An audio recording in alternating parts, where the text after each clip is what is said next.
अस्सलाम वालेकुम, मैं हूं फयाज़ महमूद और आप देख रहे हैं फयाज़ महमूद यूट्यूब चैनल। और आज हम एक बार फिर बात करेंगे नताशा केस की, जिसमें उनके शौहर जो है दानिश इकबाल, उनकी अबूरी ज़मानत जो है वो 5 सितंबर तक मंजूर की गई है और आज उनकी फिर दरख्वास्त ज़मानत पर समाअत है। जिस वक्त ये वीडियो अपलोड हो चुकी होगी उस वक्त ज़ाहिर है उनकी अगली केस की अपडेट आ चुकी होगी और साथ ही साथ नताशा इकबाल की ज़मानत से मुतल्लिक भी खबर आ गई है और वो 6 सितंबर के लिए अदालत ने जो है नोटिस जारी कर दिए हैं और इस पर जो है वो ये बताया जाता है कि मेडिकल ग्राउंड्स की बजाय इस पे जो है वो समाअत की गई है, वो मेरिट पर वो जो है दरख्वास्त ज़मानत दायर की गई है उनके वकला की जानिब से। लेकिन उनके वकला की जानिब से बात की गई है मीडिया से, और वो बात क्या हुई है सबसे पहले हम वो आज सुन लेते हैं, उसके बाद मैं फिर अपनी बात को आगे बढ़ाऊँगा।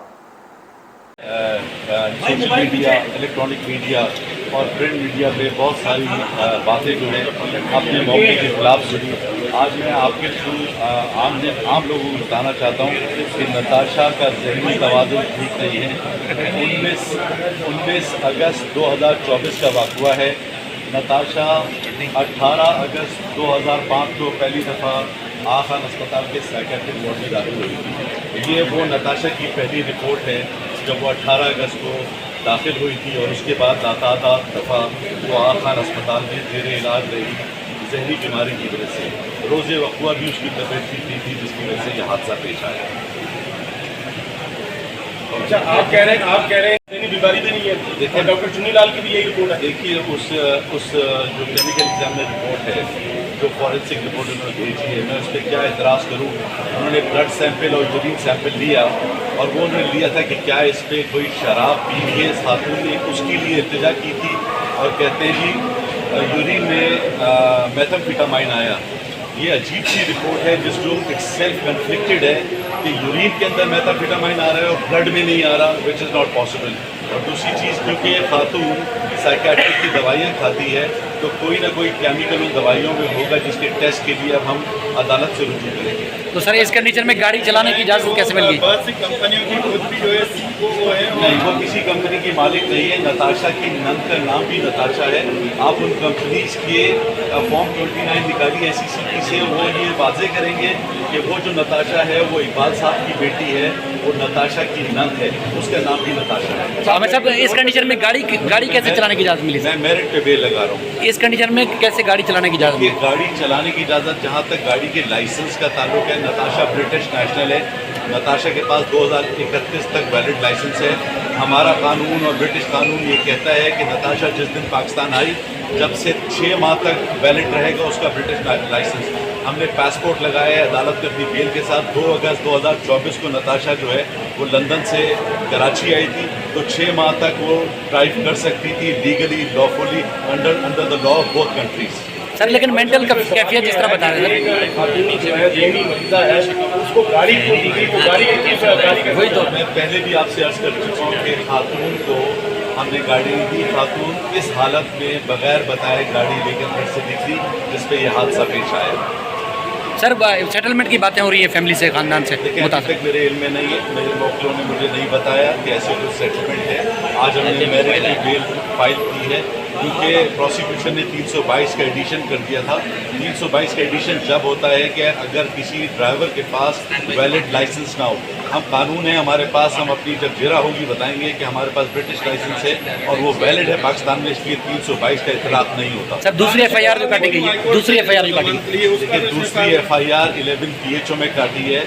जिन साहब ने काटी है वो एक सवालिया निशान बनेंगे कि 11 PHO जो है वो कोई आदमी अगर शराब के नशे में हो तो उस पर इतलाक होता है सेक्शन 11 का। वो FIR इटसेल्फ गलत करती है।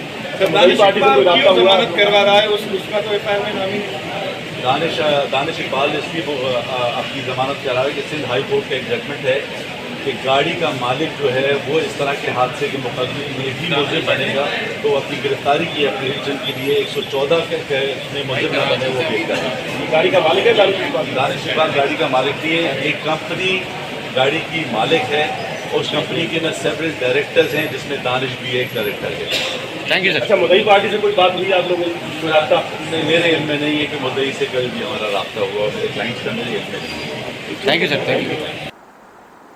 अच्छा जनाब, आपने ये सुन लिया है और जिसमें बताया जा रहा है कि नताशा के वकील ने कहा है कि वो 18 अगस्त 2005 को पहली बार ज़हनी अमराज के वार्ड में दाखिल हुई थी और नताशा के अस्पताल का रिकॉर्ड भी उन्होंने पेश कर दिया है, जिसके मुताबिक वो कहते हैं कि वो ज़हनी मरीज़ा है और वो ज़हनी मरीज़ा थी जिस वजह से ये सब कुछ हुआ है और वो बाज़िद है कि वो ज़हनी मरीज़ा है। लेकिन दूसरी जानिब जो जेल खाना जात वाले हैं वो बताते हैं कि नताशा की जो ज़हनी हालत है वो ऐसी नहीं है कि उसे हम ज़हनी मरीज़ा करार दे सकें या उन्हें कुछ कहें, बल्कि उन्होंने कहा है कि उनकी जो है बिल्कुल वो ठीक लगती हैं, कोई ऐसा उसमें बज़ाहिर वो कहते हैं कि ज़हनी मरीज़ा नहीं लगती।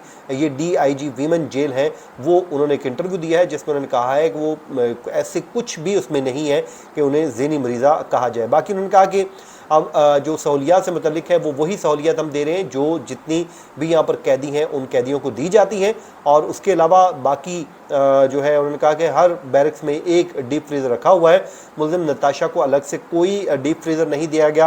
हाँ, अलबत्ता उन्होंने ये कहा कि जेल में जो हर खातून कैदी है उसको अपने घर से खाना मंगवाने का हक हासिल है, जिसका मैंने तो ये मतलब लिया है कि नताशा को घर का खाना आ रहा है, ये उन्होंने बता दिया है कि वो उनको हक हासिल है।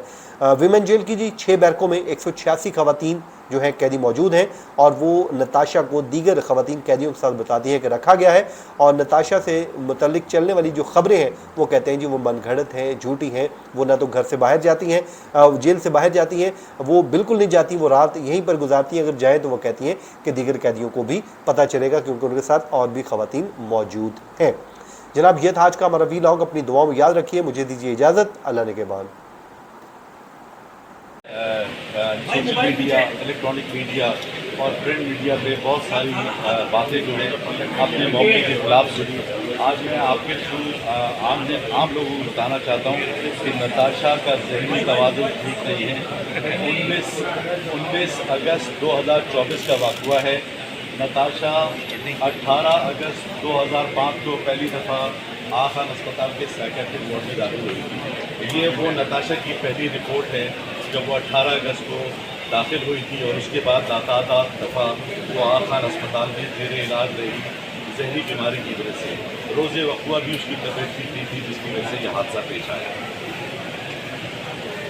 अच्छा, आप कह रहे हैं